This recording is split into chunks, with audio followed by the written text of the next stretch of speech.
আর নজর রাখছি এই মুহূর্তে যে খবর থেকে রানাঘাটের ছবি দেখাচ্ছি, যেখানে বিজেপির বিক্ষোভ, উপনির্বাচনের আগে হুমকির অভিযোগ, বিজেপি সমর্থকদের হুমকির অভিযোগ, কাঠগড়ায় তৃণমূল কর্মীরা তাদের প্রতিবাদে একেবারে বিজেপির বিক্ষোভের ছবি দেখাচ্ছি আপনাদেরকে। দেখুন, অবরোধ চলছে রানাঘাটে, বিজেপির বিক্ষোভ, উপনির্বাচনের আগে হুমকির অভিযোগ এবং তার জেরে বিজেপি সমর্থকদের হুমকির অভিযোগ। ঠিক এই জায়গা থেকে একটি বিশেষ প্রতিবেদন দেখবো আমাদের প্রতিনিধি পলাশের।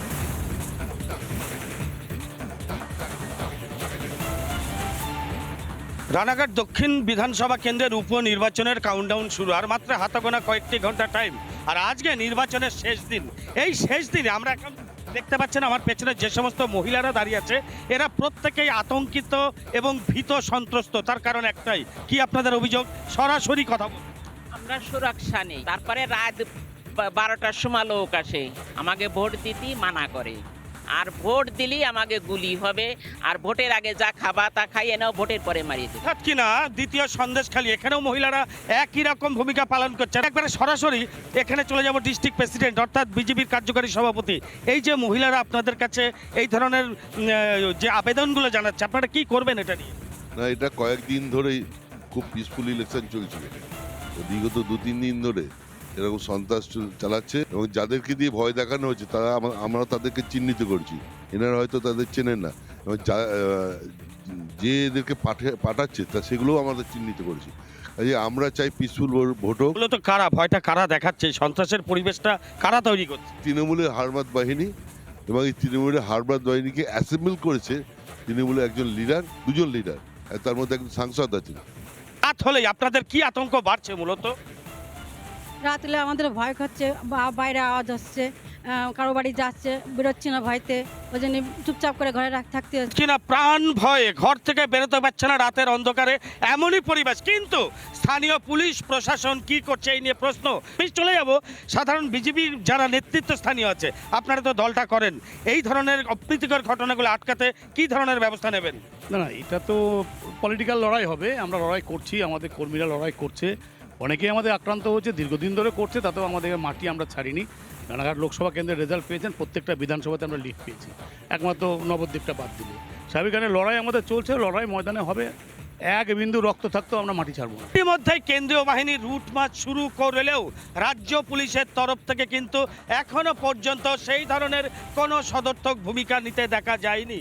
এখন শুধু দেখার যে আগামী 10 তারিখ আদৌ কি রক্ত ঝরে নাকি নির্বিঘ্নেই ভোট হয় এই রানাঘাট দক্ষিণ বিধানসভা কেন্দ্রের উপনির্বাচন। ভিডিও জার্নালিস্ট কাজল বসাকের সঙ্গে Palashkanti Mondal, republic Bangla, Nadia. There is no alternative. আপনারা জানেন যে দীর্ঘদিন ধরে এখানকার ক্রিমিনাল তারা প্রকাশ্যে রিভলভার নিয়ে আমাদের কর্মী সমর্থকদের হুমকি দিচ্ছে। শুধু হুমকি নয়, বিভিন্ন বাড়িতে ওরা ভাঙচুর চালিয়েছে এবং কয়েকজনকে ফিজিক্যালি অ্যাসল্ট করেছে। আমরা বারবার থানাতে আমরা বলা সত্ত্বেও, আমরা লিখিত কমপ্লেন করা সত্ত্বেও থানা কোনো পদক্ষেপ নিচ্ছে না।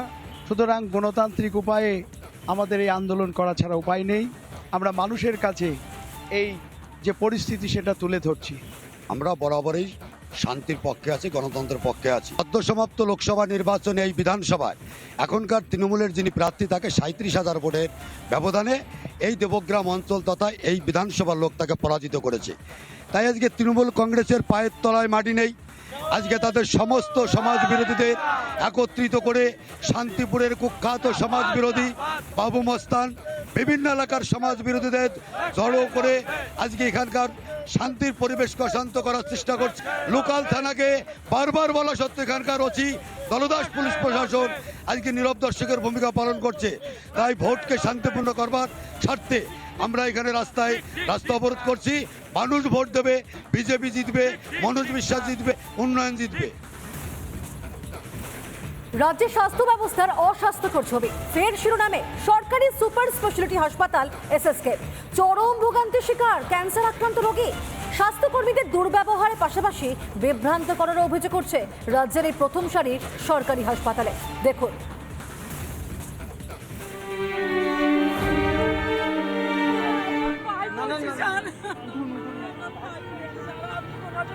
রাজ্যের প্রথম সারির সরকারি হাসপাতালের মধ্যে অন্যতম এসএসকে, আর সেই হাসপাতালেই এই ছবি। শুনুন কিভাবে এসএসকেএম এর লাইনে দাঁড়িয়ে চোখের জল ফেলছে পরিবার। ডাক্তার দেখানোর জন্য এইভাবে দীর্ঘক্ষণ অপেক্ষা করছেন শাসন থেকে আসা ক্যান্সার আক্রান্ত আবুল কালাম। শুধু লম্বা লাইন নয়, একের পর এক হয়রানির শিকার শাসন থেকে আসা মারণ রোগে আক্রান্ত রোগী ও তার পরিবার। আমি যে স্যারের কাছে যাচ্ছি ও স্যার অন্য জায়গায় পাঠিয়ে দিচ্ছে, আবার মানে ম্যাডামরা যেতে দিচ্ছে না, যারা ওই দারোয়ান আছে এরকম। খুব অসহায়। আমার ছোট বাচ্চা নিয়ে স্যার আমি কি করবো, এই দুজনাই আসছি। ডাক্তার সরাসরি বলছে যখন ক্যান্সার আমার স্বামী বাইরে বার করে দিয়ে স্যার আমি সেখানে মনে হচ্ছে যেন আমি এখানেই মরে যাবো। রাজ্যের নেতা মন্ত্রী বা তাদের ঘনিষ্ঠ হলেও এসএসকেএম হাসপাতালের উডবান ওয়ার্ডের দরজা খোলা। তারা মাসের পর মাস ধরে ভিআইপি চিকিৎসা পেয়ে থাকে, কিন্তু সাধারণ মানুষকে কেন ভুগতে হবে? একদিকে যখন কয়েক মাস আগে নিয়োগ দুর্নীতিতে গ্রেপ্তার হওয়া জেলবন্দি সুজয় ভদ্র তিনি অনায়াসে বেড পেয়ে যাচ্ছেন, সেখানে শাসন থেকে আসা একজন সাধারণ মানুষ তিনি কান্নায় ভেঙে পড়েছেন রীতিমতো। এসএসকেএম এর যারা অধিকর্তা আছেন তারা কি শুনতে পাচ্ছেন এই ব্যক্তি এবং এই মহিলার চোখের জল কি দেখতে পাচ্ছেন? তারা যদি দেখতে পেয়ে থাকেন ইমিডিয়েট ব্যবস্থা হোক। ভিডিও জার্নালিস্ট আলী হোসেনের সঙ্গে সৈকত, রিপাবলিক বাংলা, কলকাতা। দুদিনের রাশিয়া সফরে প্রধানমন্ত্রী নরেন্দ্র মোদী ইতিমধ্যেই তিনি রাশিয়ার জন্য রওনা দিয়ে দিয়েছেন। টানা তৃতীয় মেয়াদে নির্বাচিত হওয়ার পর এই প্রথম মস্কো সফরে যাচ্ছেন মোদী। আর দুদিনের তার এই সফরের দিকে নজর রয়েছে গোটা বিশ্বের, কারণ দুই রাষ্ট্রপ্রধানের মধ্যে একাধিক বিষয় নিয়ে আলোচনা হতে পারে। কি কি বিষয় নিয়ে আলোচনা হতে পারে, একদম আমাদের মস্কোতে রয়েছেন রিপাবলিক বাংলার সিনিয়র এডিটর সুচরিতা কুকৃতি। রাশিয়ার এই মুহূর্তের ছবিটা ঠিক কি তোমার কাছ থেকে জানতে চাইবো। बता रही हूँ प्रधानमंत्री नरेंद्र मोदी जो कि मॉस्को के लिए निकल गए हैं तकरीबन कुछ घंटों में। यहाँ मॉस्को के समय के मुताबिक 3 बजे और भारत के समय के मुताबिक शाम 5:30 बजे प्रधानमंत्री नरेंद्र मोदी यहाँ पर पहुंचेंगे। मैं आपको बता दूं कि प्रधानमंत्री के दौरे से पहले यहाँ पर तैयारियां भारतीय समुदाय की पूरी हैं, क्योंकि भारतीय समुदाय जो है वो यहाँ पर एक कम्युनिटी इवेंट कल होने वाला है और उस कम्युनिटी इवेंट के लिए तैयारियां कर रहे हैं। समुदाय है वो भी उस कम्युनिटी इवेंट का हिस्सा बन रहा है परफॉर्मेंसेस के मद्देनजर, तो वो भी तस्वीरें बहुत खूबसूरत हैं यहाँ रशिया से।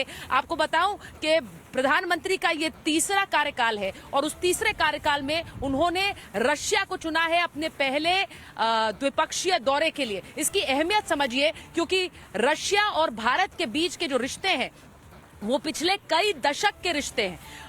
जब भारत के लिए रशिया के लिए कहा जाता है कि ऑल वेदर फ्रेंड्स, यानी कि हर मौसम के दोस्त हैं, हर परिस्थिति के मित्र हैं, तो इसका मतलब ये कि रशिया और भारत के जो रिश्ते हैं सिर्फ प्रधानमंत्री नरेंद्र मोदी का जो 10 साल का कार्यकाल है उससे भी पीछे जाते हैं। जब मैं आपको बताऊं कि 1971 में जब बांग्लादेश बना, और क्योंकि हम आपके बांग्ला के दर्शकों के साथ मुखातिब हैं, जुड़े हुए हैं, तो उस समय किस तरह से रशिया ने भारत की मदद की थी हथियार भेजकर, और एक तरह से जो मदद भारत की उस समय रशिया ने की वो आज तक भारत और रूस के रिश्तों की अहमियत बढ़ाती है, क्योंकि उस समय पाकिस्तान की मदद अमेरिका कर रहा था। पिछले कुछ दशकों में जो रिश्ते हैं वो बदले जरूर हैं, लेकिन आज भारत एक ऐसी स्थिति में है जहां वो अपनी स्ट्रैटेजिक ऑटोनॉमी यानी कि अपनी स्वायत्तता के हिसाब से अपने रिश्ते और अपने मित्र चुनता है। और ये बड़ा अहम इसलिए है क्योंकि भारत जहां एक अमेरिका के साथ भी अपने रिश्ते बनाए हुए है, वहीं दूसरी तरफ भारत रूस के साथ भी अपने रिश्ते को आगे बढ़ा रहा है। सिर्फ रिश्ता कायम नहीं रखा है। भारत के प्रधानमंत्री का रूस आना, अपने तीसरे कार्यकाल में पहले दौरे के लिए रूस को चुनना दिखाता है कि रूस की अहमियत भारत के लिए क्या है और भारत की अहमियत रूस के लिए क्या है। हालांकि भारत के फॉरेन सेक्रेटरी ने ये बात कही कि ये जो रिश्ता है ये सिर्फ उन्होंने ये भी कहा कि ये जो बायलैटरल मुलाकातें होती हैं ये बहुत पहले से तय होती हैं, किसी तरह का संदेश देने की हमने कोशिश नहीं की है। लेकिन बार बार ये सवाल पूछा जा रहा है कि एक ऐसे समय में जब रूस और यूक्रेन के बीच एक युद्ध चल रहा है, क्या भारत का रूस आना एक तरह का संदेश देना है? क्या नरेंद्र मोदी का रूस आना एक तरह की एक सिग्नलिंग है, मैसेजिंग है कि भारत रूस के साथ खड़ा है? इम्पोर्टेंट ये भी है, महत्वपूर्ण ये भी है कि एक ऐसे समय जब कल एक द्विपक्षीय वार्ता चल रही होगी, बायलैटरल टॉक्स चल रही होंगी भारत और रूस के बीच, नाटो की एक अहम बैठक वॉशिंगटन में होगी जिसमें यूक्रेन को लेकर मसौदा होगा। तो आप सोचिए कि ये सारी जो परिस्थितियां हैं एक साथ इनको वैश्विक पटल पर, वैश्विक मंच पर देखा जाएगा और इन्हें इनसे एक तरह से एक तस्वीर भी खींचने की कोशिश की जाएगी कि क्या रूस के साथ कौन कौन खड़ा है, यूक्रेन के साथ कौन कौन खड़ा है। लेकिन इन सब के बीच प्रधानमंत्री नरेंद्र मोदी ने बार बार संदेश दिया है कि भारत डायलॉग और भारत शांति की बात करता है और उसी को आगे रखकर अपने रिश्ते तैयार একদম একদমই সুচরিতা, ধন্যবাদ তোমাকে, কারণ প্রত্যেকটা মুহূর্তের আপডেট তুমি তুলে ধরছো আমাদের সামনে। আর একদমই রাশিয়ায় প্রধানমন্ত্রীর এই সফরের দিকে নজর রয়েছে গোটা বিশ্বের।